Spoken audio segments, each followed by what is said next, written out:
امام کس کو ہونا چاہیے؟ کہیں کا بھی ہو، امام کہیں کا بھی کس کو ہونا چاہیے؟ میری کتاب ہے مسئلہ امامت، وہ بھی وہیں سے چھپی ہے۔ کون امام ہو سکتا ہے؟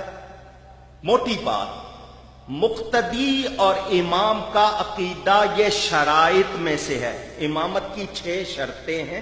کون امام ہو سکتا ہے؟ کتنی شرطیں؟ 6۔ ان میں سے ایک شرط یہ ہے کہ مقتدی اور امام کا عقیدہ ایک ہو۔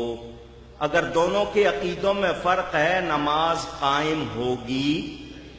مشکات شریف کی حدیث، مشکات شریف میں حدیث، حضور صلی اللہ علیہ وسلم نے ایک شخص کو دیکھا، اس نے قبلے کی طرف منہ کر کے تھوکا، تھوک پھینکی جس طرف قبلے کی سمت، مثلا اس طرف قبلہ ہے تو اس نے اس طرف منہ کر کے تھوکا۔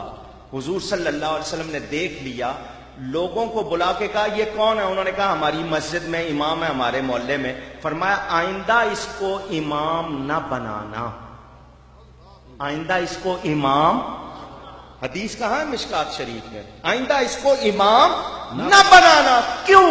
اس نے قبلے کی سمت کی تعظیم نہیں کی، قبلے کی نہیں، قبلے کی جس طرف قبلہ ہے اس سمت، کچھ لوگ سمت بولتے ہیں، اس سمت کی تعظیم نہیں کی، لہذا یہ امامت کے لائق نہیں۔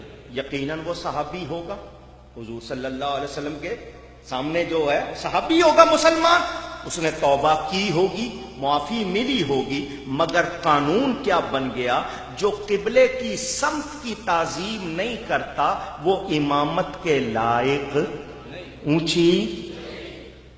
مجھے ایک سوال کا جواب دینا، قبلہ یا اس کی سمت افضل ہے یا میرا نبی افضل ہے؟ اونچی، سب کا جواب چاہیے، میرا کہنا نہیں، صحیح حدیث ہے، حضور صلی اللہ علیہ وسلم نے غلاف کعبہ تھاما اور کہا اے کعبے تو مجھے بہت پیارا ہے، مگر مجھے قسم ہے اس ذات کی جس نے مجھے حق کے ساتھ بھیجا، جس کے قبضہ قدرت میں میری جان ہے، مرد مومن کی عزت اللہ کے نزدیک تجھ سے بھی زیادہ ہے۔ مرد مومن کی عزت زیادہ کعبے سے، تو جس کا کلمہ پڑھ کے کوئی مرد مومن بنتا ہے اس نبی کی کتنی عزت، تو جو کعبے کی سمت کی تعظیم نہیں کرتا، حضور نے فرما دیا اس کو امام نہ بنانا، تو جو میرے نبی کی تعظیم نہ کرے، اونچی، وہ کہیں بھی امام لگ جائے وہ امامت کے لائق اونچی، اس کے پیچھے نماز پڑھنی۔ آپ کہیں گے کہ جائز ہے یا دوہرا لیں؟ آپ تو یہ پوچھیں گے میں جس قسم کا سنی ہوں، مجھ سے یہ پوچھو کہ بد عقیدہ کے پیچھے نماز پڑھنے سے گناہ کتنا ہوگا؟ اللہ، مجھ سے یہ پوچھو، یہ نہ پوچھو کہ ہو جائے گی یا نہیں، یہ پوچھو کہ اس کے پیچھے نماز پڑھنے پہ عذاب کتنا ہوگا۔ کیوں کہ جب آپ کہو گے پیچھے اس امام کے، تو جو نبی کا گستاخ ہے اس کو امام کہنا اللہ کو دکھ دینا ہے یا نہیں؟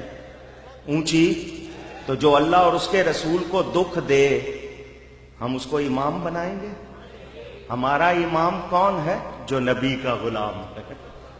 جو نبی کا غلام نہیں وہ ہمارا امام